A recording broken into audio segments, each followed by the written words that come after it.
বিএনপিকে ভিন্ন শিবিরে ঠেলে দিলে ফল ভালো হবে না বলছেন নেতারা। ১-১১-র মতো সরকার যাওয়ার অভিযোগ প্রত্যাখ্যান।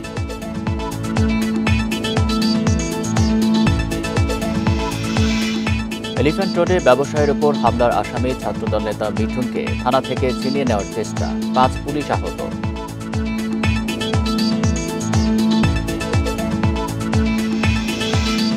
রাজশাহী বিশ্ববিদ্যালয়ে কলেজ ছাত্রকে হত্যার অভিযোগ, ফরিদপুরে গণপিটুনিতে নিহত এক চেয়ারম্যানের সঙ্গে বিরোধের জের।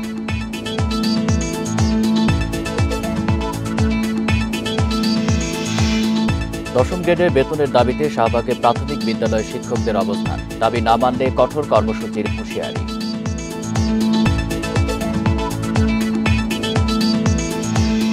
স্বাগত সংবাদ সন্ধ্যায়, আপনাদের সাথে আছি আমি আলী আশরাফ। শুনছিলেন শিরোনাম, যাচ্ছি পুরো খবরে। ১-১১-র মতো সরকার চাওয়ার অভিযোগ প্রত্যাখ্যান করছে বিএনপি।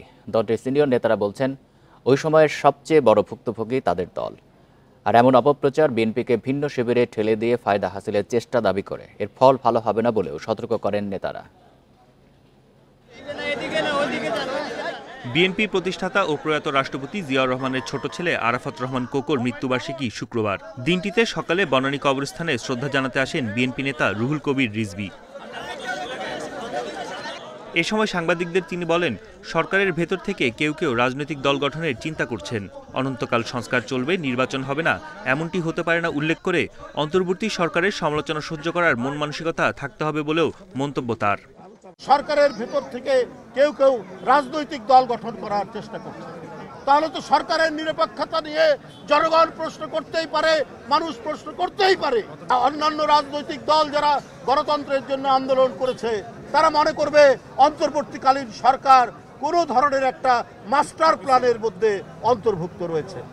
পরে দলের পল্টন কার্যালয়ে আরাফাত রহমান কোকোর মৃত্যুবার্ষিকীর দোয়া মাহফিলে এ প্রসঙ্গে কথা বলেন বিএনপির স্থায়ী কমিটির সদস্য মির্জা আব্বাস। আরেকটি ১-১১-র মতো সরকার গঠন প্রশ্নে বিএনপিকে জড়িয়ে অপপ্রচার চলছে। তবে পরিস্থিতির ভয়াবহ পরিণতির ভুক্তভোগী বিএনপি। কেউ বলছে বিএনপি নাকি অনলিবেন আনার পায়তারা করছে। ২০০৭ সালের ১-১১-র যে ভয়াবহ পরিণতি, এটা বিএনপির চাইতে কেউ বেশি ভোগ করে নাই। যদি কেউ কিছু বলে থাকেন আমি জানি না, তার নিজ দায়িত্বে সেটা বলেছেন। বিএনপি এর কোনো দায়িত্ব বহন করে না। এছাড়া বিএনপিকে ভিন্ন শিবিরে ঠেলে দিয়ে যারা ফায়দা হাসিলের চেষ্টা করছেন তার ফল ভালো হবে না বলে সতর্ক করেন এই বিএনপি নেতা। বন Ibne Kamal, Independent News, Dhaka. London clinic থেকে রাতে বড় ছেলে তারেক রহমানের বাসায় ফিরছেন বিএনপি চেয়ারপারসন খালেদা জিয়া। ব্যক্তিগত চিকিৎসক জানিয়েছেন, শারীরিক অবস্থার উন্নতি হওয়ায় হাসপাতাল থেকে ছাড়া পাচ্ছেন তিনি। লিভার প্রতিস্থাপনের সিদ্ধান্ত না হয় আপাতত বাসাতেই চিকিৎসকের তত্ত্বাবধানে থাকবেন সাবেক এই প্রধানমন্ত্রী। উন্নত চিকিৎসার জন্য ৭ জানুয়ারি লন্ডন যান বিএনপি চেয়ারপারসন খালেদা জিয়া। সেখানে পৌঁছেই ভর্তি হন বিশেষায়িত হাসপাতাল লন্ডন ক্লিনিকে। চিকিৎসা চলছে বিশেষজ্ঞ চিকিৎসকদের তত্ত্বাবধানে। এর ১৭ দিন পর তাকে বাসায় ফেরার পরামর্শ দিলেন সেখানকার চিকিৎসকরা। বিএনপি চেয়ারপারসনের ব্যক্তিগত চিকিৎসকও জানিয়েছেন, তার শারীরিক অবস্থা স্থিতিশীল, দৃঢ় আছেন মানসিকভাবে। এই চিকিৎসা চলা অবস্থায় ওনার শারীরিক অবস্থার উপর ভিত্তি করেই পরবর্তীতে এবং যে সকল পরীক্ষার রিপোর্টগুলো এখনও আসে নাই সেগুলো আসার সাপেক্ষে কয়েকদিনের মধ্যে হয়তো চলে আসবে।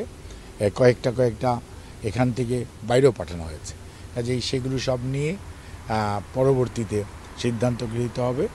এছাড়া লন্ডন ক্লিনিক, যুক্তরাষ্ট্রের জন হপকিন্স হাসপাতালের চিকিৎসক ও মেডিকেল বোর্ডের সদস্যরা বিএনপি প্রধানের লিভার প্রতিস্থাপনের সিদ্ধান্ত দেননি বলেও জানান ডাক্তার জাহিদ।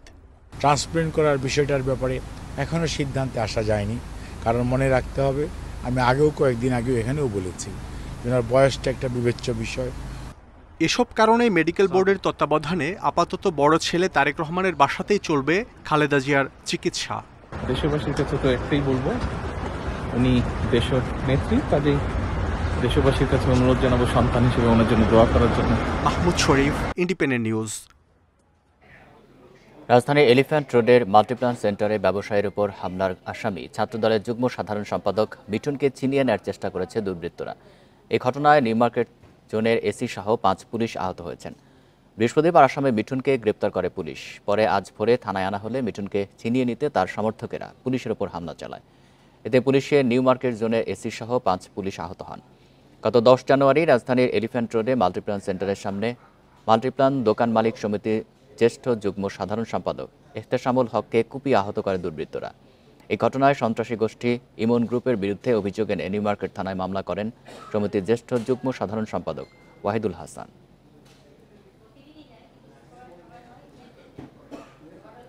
রাজশাহী কলেজের শিক্ষার্থী শিমুল শিহাবের মৃত্যু দুর্ঘটনা নয়, তাকে হত্যা করা হয়েছে বলে অভিযোগ স্বজনদের। শিমুলের বন্ধুরা বলছেন তাকে রাজশাহী বিশ্ববিদ্যালয়ের ভেতরে কয়েকজন মারধর করেছেন। তবে প্রক্টরের দাবি ক্যাম্পাসে মারধরের কোনো ঘটনা ঘটেনি। বাইক দুর্ঘটনায় মৃত্যু হয়ে থাকতে পারে শিমুলের। বৃহস্পতিবার রাত 10টার দিকে রাজশাহী বিশ্ববিদ্যালয় ক্যাম্পাসে বান্ধবীর সঙ্গে আড্ডা দিচ্ছিলেন রাজশাহী কলেজের শিক্ষার্থী শিমুল শিহাব। এক পর্যায়ে তাকে আহত অবস্থায় উদ্ধার করা হয়। হাসপাতালে নেওয়া হলে তাকে মৃত ঘোষণা করেন চিকিৎসক। এখানকার আনইউজুয়াল যে কোনো ডেথ যে প্রোটোকলে দিতে হয় সেই প্রোটোকল অনুসরণ করে আমি তাকে মর্চুয়ারিতে পাঠিয়ে দিয়েছি আর কি। এভাবে কোনো ব্লান্ট ইনজুরি কিছু ছিল ঘাড়ের দিকে, বাট কোনো ধরনের বড় শার্প কোনো ইনজুরি ছিল না, ব্লিডিং ছিল না, এক্সটার্নাল কোনো ব্লিডিং ছিল না, এটুকুই পেয়েছি আমি। শিমুলের মৃত্যুর কারণ নিয়ে এক এক পক্ষ থেকে আসছে এক এক ধরনের বক্তব্য। বন্ধুরা জানিয়েছেন প্রক্টরের টহল গাড়ি দেখে দ্রুত পালানোর চেষ্টা করছিলেন শিমুল। এ সময় কয়েকজন তরুণ তাকে ধাওয়া ও মারধর করে। তবে ঘটনাটি দুর্ঘটনা নয়, হত্যাকাণ্ড বলেই মনে করছে তার পরিবার। ধাওয়া দিলে মারা যাবে কি হবে? একটা ছেলে একটা বাইক থেকে পড়লে মারা যাবে, শরীরে কোনো দাগ নাই, কোনো স্পট নাই। ছেলে আমার মারা গেছে, ডাক্তারের ট্রিটমেন্ট করছে, ছেলে তো নাই ভাই, ছেলে তো মারা গেছে। বিশ্ববিদ্যালয়ের প্রক্টর বলছেন ক্যাম্পাসে মারধরের শিকার হননি শিমুল, বাইক দুর্ঘটনায় মৃত্যু হয়ে থাকতে পারে। তবে পুলিশ বলছে শিমুলকে ধাওয়া এবং ব্যাডমিন্টনের র্যাকেট দিয়ে আঘাত করা হয়েছিল। অক্ষত আছে তার বাইকটি। প্রক্টরের গাড়িতে পেছন ছিলই, ওরা আবার শুনে এরা দ্রুত আগায় যাইছে। কি হলো, গিয়ে দেখে যে ছেলেটা এবং পড়ে গিয়ে অজ্ঞান হয়ে গেছে। বিশেষ করে বাহির থেকে কেউ হয়তো এরকম বলারও চেষ্টা করছে যে ছেলেরা পিটিয়ে মেরেছে, চোর সন্দেহ, কিন্তু এরকম কোন সত্যতা আমি পাইনি। ডক্টর বলি এবং ছাত্ররা সন্দেহজনক দেখে ধাওয়া করে, এখন তাদের বলে যে এখানে আর বেশি দিন থাকা যাবে না বলে মেয়েদেরকে নিয়ে তার মনে ছিল সে দ্রুতগতিতে যাইতে থাকে। তখন পিছন দিক দিয়ে তারা ধর করলে আশেপাশে যারা ব্যাডমিন্টন ছাত্ররা তারাও মানে ধরপড়ের মতো করে দিকটা আসে, তখন সে আরো ভয় পেয়ে যায়। মৃত্যুর আসল কারণ জানতে ময়নাতদন্তের রিপোর্টের অপেক্ষায় পুলিশ। এ ঘটনায় এখন পর্যন্ত আটক করা যায়নি কাউকে। Mustafizur Rahman, Independent News, Rajshahi. ফরিদপুর সদর উপজেলার আলিয়াবাদ ইউনিয়নে গণপিটুনিতে এক যুবক নিহত হয়েছেন। তবে পুলিশ বলছে ডাকাত সন্দেহে তাকে হত্যা করা হয়। পরিবারের দাবি, দীর্ঘদিন ধরে স্থানীয় চেয়ারম্যান ওমর ফারুকের সমর্থকদের সঙ্গে বিরোধের জেরেই পরিকল্পিতভাবে তাকে খুন করা হয়। এদিকে পুলিশ জানিয়েছে নিহতের নামে এলাকায় সন্ত্রাসী কর্মকাণ্ড, চাঁদাবাজি সহ নানা অভিযোগে থানায় একাধিক মামলা রয়েছে। নিহত মিরান খান আলিয়াবাদ ইউনিয়নের 2 নম্বর ওয়ার্ড যুবদলের সাবেক যুগ্ম সম্পাদক ছিলেন। তিনি বালু, মাছ ও ইন্টারনেট ব্যবসা করতেন। স্থানীয়রা জানায় বৃহস্পতিবার রাত 11টার দিকে আলিয়াবাদ ইউনিয়নে যান মিরান ও তার সহযোগীরা। পূর্বশত্রুতার জেরে প্রতিপক্ষের লোকজন তাদের ধাওয়া দিলে সবাই পালিয়ে যায়। এ সময় মিরান খানের শরীরের বিভিন্ন জায়গায় আঘাত করে ফেলে রেখে যায় তারা। সকালে উদ্ধার করে ফরিদপুর মেডিকেল কলেজ হাসপাতালে নিয়ে গেলে চিকিৎসক তাকে মৃত ঘোষণা করেন। যুবদলের জয়েন্ট সেক্রেটারি 2 নম্বর ওয়ার্ডের এই নিয়ে চেয়ারম্যানের সাথে বহুত আগে কথা কাটাকাটি হয়, ভেজাল হয়। এই পরিকল্পিতভাবে এই চেয়ারম্যানের হুকুমেই এই প্রান্ত একবার মারছে, আবার এইবার মার্ডারি করে ফেলাইছে। আমি সুষ্ঠু বিচার চাই। বাড়ি এসে ট্রাক্টর রাইখা কাদিরি বাজার সোজা পদ্মার পার যাইয়া দেখি ট্রলারে আনছে, আনার পরে ওই সময় আমরা নামানোর সময় দেখছি মানে দম নাই।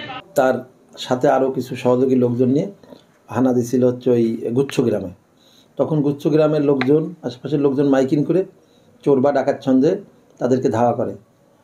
বাকি লোকজন চলে গেলেও তার সহযোগীরা মিরান যে নাম রেজিস্ট, একে তারা ধরে ফেলে। চট্টগ্রামের রাউজানে এক ব্যবসায়ীকে গুলি করে হত্যা করেছে দুর্বৃত্তরা। এ সময় তাদের হামলায় আহত হয়েছেন আরও কয়েকজন। দুপুরে নোয়াপাড়া এলাকায় এই ঘটনা ঘটে। স্থানীয়রা জানিয়েছে জুমার নামাজের জন্য মসজিদে যাচ্ছিলেন ব্যবসায়ী জাহাঙ্গীর আলম। পথে তার ওপর অতর্কিত হামলা চালায় কয়েকজন দুর্বৃত্ত। এ সময় লাঠির আঘাতে মাটিতে লুটিয়ে পড়েন জাহাঙ্গীর আলম। তাকে রক্ষা করতে মুসল্লিরা এগিয়ে এলে আহত হন কয়েকজন। পরে জাহাঙ্গীরকে গুলি করে পালিয়ে যায় দুর্বৃত্তরা। গুরুতর আহত অবস্থায় হাসপাতালে নেওয়া হলে চিকিৎসক তাকে মৃত ঘোষণা করেন। এই হত্যাকাণ্ডে জড়িতদের ধরতে অভিযান চলছে বলে জানিয়েছে পুলিশ।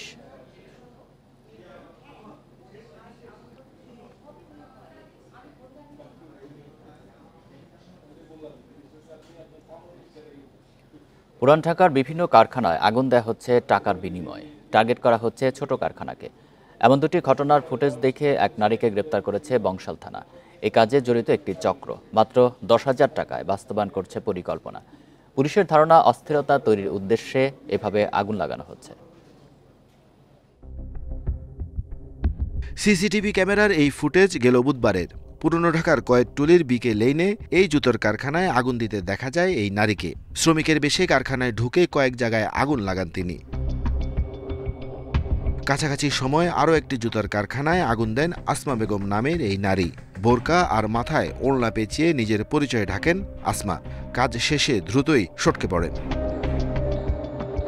পুলিশ বলছে প্রতিটি ঘটনায় 10,000 টাকার বিনিময়ে কাজ করেন আসমা বেগমের চক্র। আদালতে 164 ধারায় অন্তত 3টি ঘটনার স্বীকারোক্তিও দিয়েছেন আসমা। বিকেলেনের ঘটনায় সহযোগী হিসেবে নিপুণ, সুমন, ইব্রাহিম, মমো, সাহেবের নাম জানিয়েছেন, যেখানে আগুনের পরিকল্পনা করেন সবাই মিলে আর বাস্তবায়ন করেন আসমা। এই কাজের পেছনে কোনো রাজনৈতিক উদ্দেশ্য আছে কিনা তা খতিয়ে দেখছে পুলিশ। সম্প্রতি হাজারীবাগে চামড়ার গুদামের আগুনে তাদের সংশ্লিষ্টতা নিয়েও তদন্ত চলছে। পুলিশের ধারণা, অস্থিরতা তৈরি করতেই এমন পরিকল্পনা। প্রাপ্ত তথ্য এবং অন্যান্য যে গোয়েন্দা তথ্য আমরা মিলিয়ে এই ঘটনার সাথে আরো যারা জড়িত আছে তাদেরকে নিয়ে আসতে অগ্নিকাণ্ডের ঘটনায় জড়িত থাকার অভিযোগে একজন মহিলাকে হাতে গ্রেফতার করা হয়। একই চক্র 25 জানুয়ারির মধ্যে লালবাগ ও ওয়ারি এলাকায়ও আগুন দেওয়ার পরিকল্পনা করছিল। Arafatur Rahman, Independent News, Dhaka. বেতন কাঠামো 13তম গ্রেড থেকে 10ম গ্রেডে উন্নীত করার দাবিতে রাজধানীর শাহবাগ মোড় অবরোধ করেছেন সরকারি প্রাথমিক বিদ্যালয়ের সহকারী শিক্ষকরা। সকাল থেকে কেন্দ্রীয় শহীদ মিনারে সমাবেশ করার পর বিকেলে রাষ্ট্রীয় অতিথি ভবন যমুনার দিকে যাত্রা শুরু করেন তারা। তবে শাহবাগ জাতীয় জাদুঘরের সামনে তাদেরকে আটকে দেয় পুলিশ। পরে সেখানেই সড়ক অবরোধ করে অবস্থান নেন শিক্ষকরা। এর আগে সকাল 11:30টায় কেন্দ্রীয় শহীদ মিনারে প্রাথমিক বিদ্যালয়ের সহকারী শিক্ষকদের সমাবেশ শুরু হয়। এতে বক্তারা বলেন, স্নাতক ও স্নাতকোত্তর পাশ করে তৃতীয় শ্রেণীর কর্মচারীর বেতন পাচ্ছেন তারা। শিক্ষকরা জানান, 2021 সাল থেকে 10ম গ্রেডের দাবি জানাচ্ছেন তারা, কিন্তু কেউ কোনো আশ্বাস দেয়নি। 5 আগস্টে পট পরিবর্তনের পর অন্তর্বর্তী সরকার এ বিষয়ে কমিটি করে দেয়, কিন্তু সেই কমিটি পরে বাতিল করা হয় বলেও অভিযোগ করেন শিক্ষকরা। দাবি না মানলে আরও কঠোর কর্মসূচি দেওয়ার হুঁশিয়ারি দেন তারা। বিদ্যালয়ে ফিরে যেতে চাই, শ্রেণীকক্ষে ফিরে যেতে চাই। আমাদের দাবি একটাই, 10ম গ্রেড, 10ম গ্রেড, অন্য কোনো দাবি নাই। শিক্ষককে জাতি গড়ার কারিগর বলা হয়, সে কারিগররা কেন তৃতীয় শ্রেণীর? আমাদের বিভিন্ন সময় আশ্বাস দেওয়া হয়েছে দাবি বাস্তবায়ন করবে, মুখে বলছে, আসলে আদৌ আমাদের কিছু করা হয়নি। শিক্ষাগত যোগ্যতার সাথে তৃতীয় শ্রেণীর এখন আমাদের যে 13তম গ্রেড, এটা আসলে এখন এই যুগে আসলে মানায় না। এ নিয়ে আরও জানাতে যোগ দিচ্ছেন সহকর্মী আনোয়ার সাদাত নূর। আনোয়ার সাদাত, শিক্ষকদের যে প্রতিনিধি দল যমুনায় গিয়েছিল তারা ফেরত এসছে কিনা, এই মুহূর্তে সেখানকার পরিস্থিতি জানাবেন।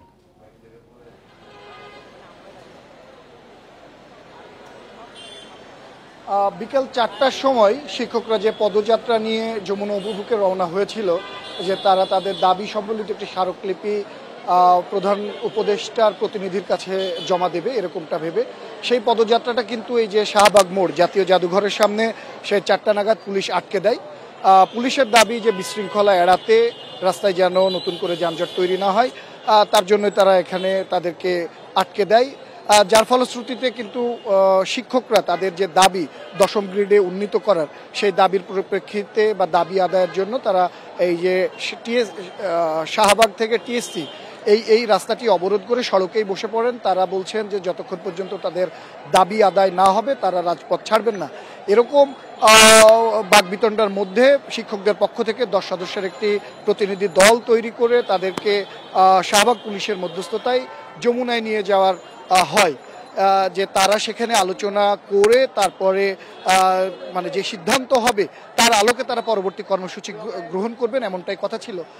তবে কিছুক্ষণ আগে সেই প্রতিনিধি দলের কয়েকজন ফিরে এসেছেন।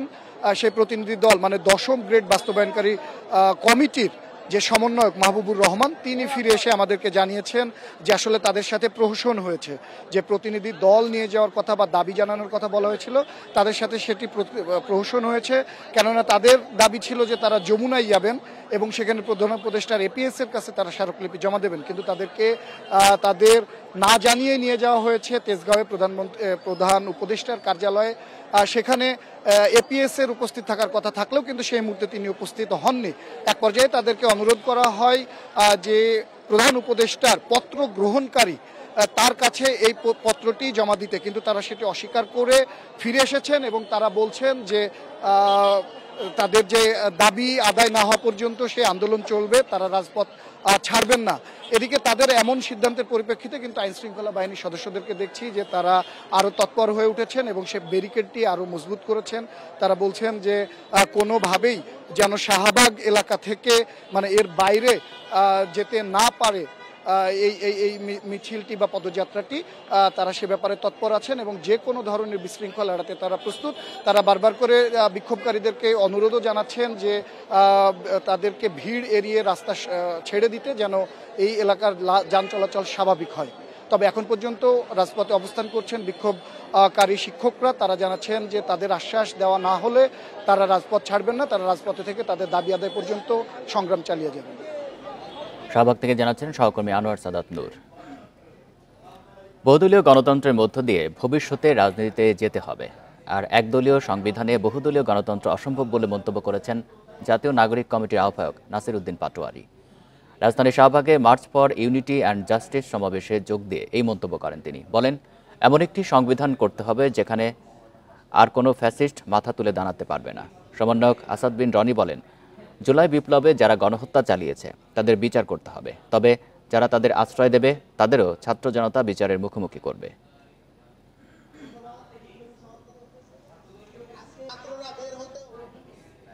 বিএনপির প্রতিষ্ঠাতা শহীদ রাষ্ট্রপতি জিয়াউর রহমান ও সাবেক প্রধানমন্ত্রী খালেদা জিয়ার ছোট ছেলে আরাফাত রহমান কোকোর 10ম মৃত্যুবার্ষিকী উপলক্ষে দোয়া ও বিলাদ মাহফিল করেছে বিএনপি। বিকেলে বিএনপি চেয়ারপারসনের গুলশানে কার্যালয়ে এই আয়োজন করা হয়। এতে দলের বিভিন্ন পর্যায়ের নেতাকর্মীদের সঙ্গে লন্ডন থেকে ভার্চুয়ালি যোগ দেন বিএনপির ভারপ্রাপ্ত চেয়ারম্যান ও আরাফাত রহমান কোকোর বড় ভাই তারেক রহমান। এ সময় মরহুমের আত্মার শান্তি কামনা করা হয়। 2015 সালের এই দিনে মৃত্যুবরণ করেন আরাফাত রহমান কোকো।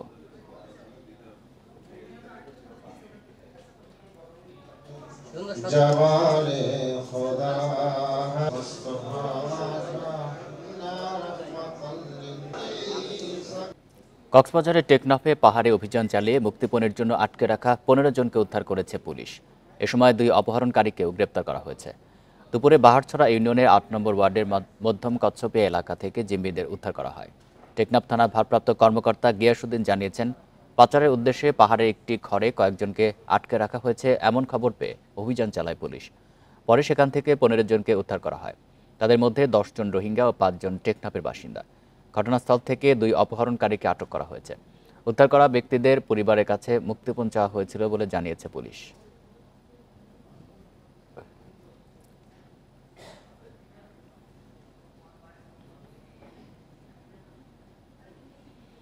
এদিকে কক্সবাজারের মহেশখালীতে অভিযান চালিয়ে অস্ত্রসহ 6 ডাকাতকে আটক করেছে কোস্টগার্ড ও নৌবাহিনী। ভোরে উপজেলার ধলঘাটা এলাকায় অভিযান চালিয়ে তাদের আটক করা হয়।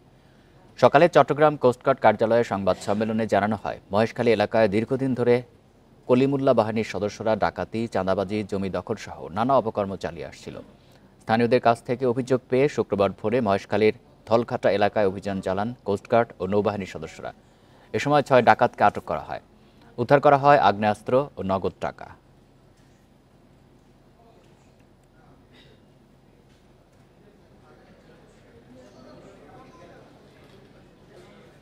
রাজধানী বাজারে অস্বস্তি বাড়াচ্ছে চালের দাম। মিনিকেট ও নাজির শাল কেনা যাচ্ছে না 80 টাকার নিচে। মোটা চালের জন্য কেজিতে গুনতে হচ্ছে 58 থেকে 65 টাকা পর্যন্ত। তবে সপ্তাহের ব্যবধানে কমেছে মুরগি, আলু ও শীতকালীন সবজির দাম। কারওয়ান বাজারে সরবরাহ সংকট নেই চালের, কেনাও যাচ্ছে চাহিদা মতোই, তবে কাটেনি দাম নিয়ে অস্থিরতা। একই চিত্র new market, Mohammadpur town hall বাজারেও। মিনিকেট, নাজির শাহিলের মতো সরু চাল কেনা যাচ্ছে না 80 টাকার নিচে। 28 জাতের জন্য 65 আর স্বর্ণার জন্য কেজিতে গুনতে হচ্ছে 58 টাকা পর্যন্ত।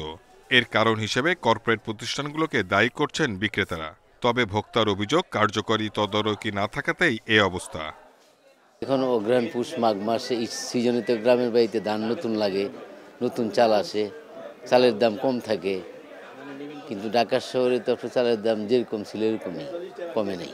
বড় বড় কোম্পানি এরা পর্যাপ্ত পরিমাণ লোন লইয়া পর্যাপ্ত পরিমাণ চাউল কিনে রাখে, মজুত রাখা এদের মন মতো এখন মন গড়া তারা চালের বাজার দিন দিন বাড়ায় চলছে, কমের কোনো লক্ষণ দেখি না।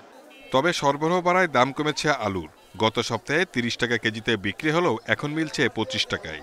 পেঁয়াজের কেজি 50, শিম, ফুলকপি, টমেটো সহ বেশিরভাগ সবজি গড় দাম 40 টাকা কেজিতে। এখন আপনার হলো সরবরাহ বেশি, এর জন্য মনে করেন আপনার ক্রেতা কম, এর জন্য একটু দাম কমে যায়। কাঁচামাল তো দেখেছে কম খাইলেই আপনার দাম এমনি কমে যাবে অটোমেটিক। দাম কমেছে মুরগিরও। কেজিতে 10 টাকা কমে ব্রয়লার মুরগি বিক্রি হচ্ছে 180 থেকে 190 টাকা কেজিতে, আর সোনালী মুরগির কেজি 300 থেকে 320 টাকা। Shahid Ahmed, independent News, Dhaka. এই ছিল সংবাদ সন্ধ্যায়। ইন্ডিপেন্ডেন্ট টেলিভিশনের সব খবরের আর বিস্তারিত জানতে চোখ রাখুন ফেসবুক, এক্স এবং ইউটিউবে। ধন্যবাদ সবাইকে।